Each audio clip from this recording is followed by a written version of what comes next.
And we're on to learning objective 4, particularly talking about the statement of retained earnings and statement of shareholders' equity. We're going to have a look at a couple of those examples right now. So the statement of retained earnings is just that. It's about the retained earnings of the company. And it can be a pretty significant number for sure. Some corporations, what they'll do is they'll prepare this statement of retained earnings and it'll be a separate page altogether in their financial statements, while others will tack that portion of the statement of retained earnings right on the bottom of the income statement. So you end up with one statement that's both income statement and statement of retained earnings. Now, here's an example of a statement of retained earnings, and it's a good one. Very, very common. We always start with whatever the opening balance was in retained earnings or the closing balance at the end of the prior year, whatever that is. We add to it the net income. And if we had a loss, we would put it would be a negative number in here. But in this case, it was net income of $162,500. And then we subtract all of the dividends for the year that have been paid out.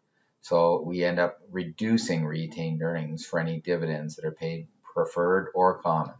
So that's a pretty common example, and that could make up the bottom of a combined income statement and retained earnings. Now, the statement of shareholders' equity looks at sort of three different components. One is the contributed capital, or in this case, the common shares and the contributed surplus. The second part is the retained earnings, and we talked about that being the two different parts. And what it does is this thing is just the same sort of continuity schedule.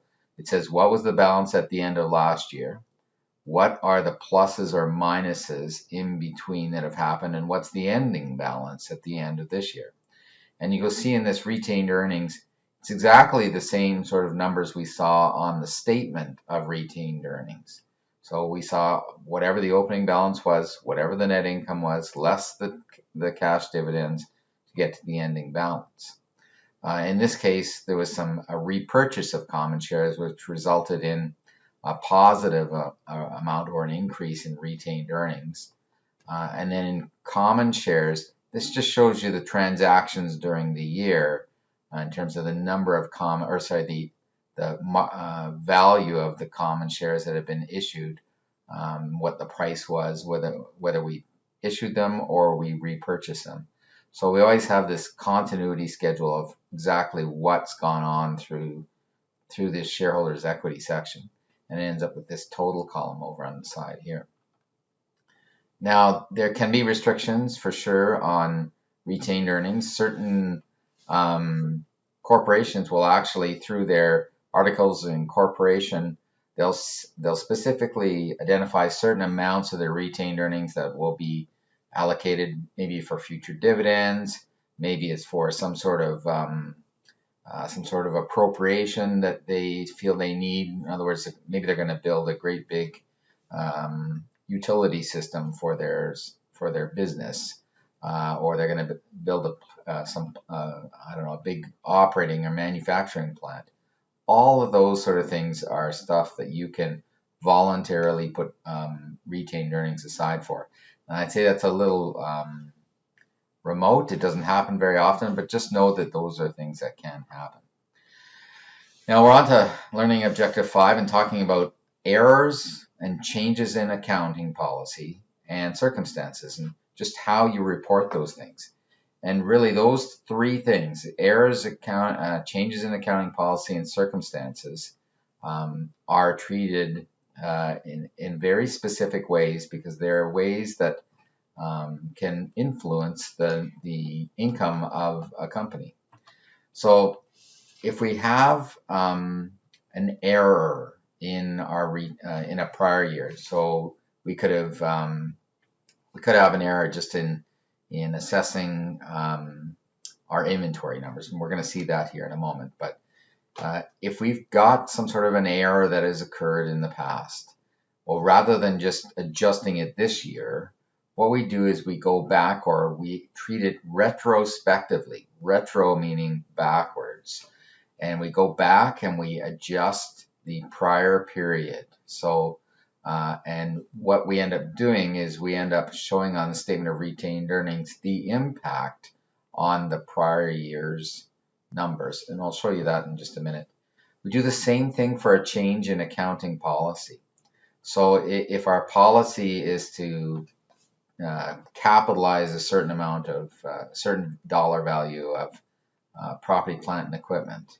Well, if we change that accounting policy, we go back and we retrospectively adjust for that. So we're going backwards with those sort of items. Now, in some cases, and this is, we'll actually go forward or just look at things prospectively. So changes in estimates are one of those things that are treated prospectively or just looking forward. Changes in estimates would include things like the way we account for accumulated amortization.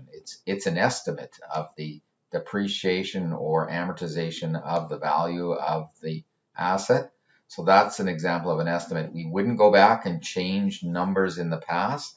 We would only look at this moving ahead. And so here's an example. So Paquette Corporation recorded its closing inventory as 30,000. The correct amount was 40,000. So that error of $10,000 needs to be reflected. And so the entry to record it is actually to credit retained earnings because it would result in increased income or reduced expenses. And then we end up debiting inventory to get it up to the 40,000 because it was only at 30,000. So we debit inventory for 10 and we credit retained earnings for 10. So that's an error correction. Now, on the statement of retained earnings, here's where an error correction shows up. So the last thing that a financial statement reader saw was the January 1, 2020 financial statement or retained earnings actually at December 31st of 2019. And as it was originally reported, it was 390,000. And then what we do is we note in here the adjustment to correct the error. So it's retrospective. We're going back to correct the closing inventory in 2019. The impact of that is to increase income by $10,000. So we end up with retained earnings as adjusted at 400,000. It's gone up. So then we start from that number and say, okay, then this happened in 2020. And these would be the numbers that you normally see, the normal net income for 2020 and the normal dividends for 2020. But this is a correction of 2019. And so we go backwards to correct the error on the statement of retained earnings. All right, hope you enjoyed that walk through chapter 14.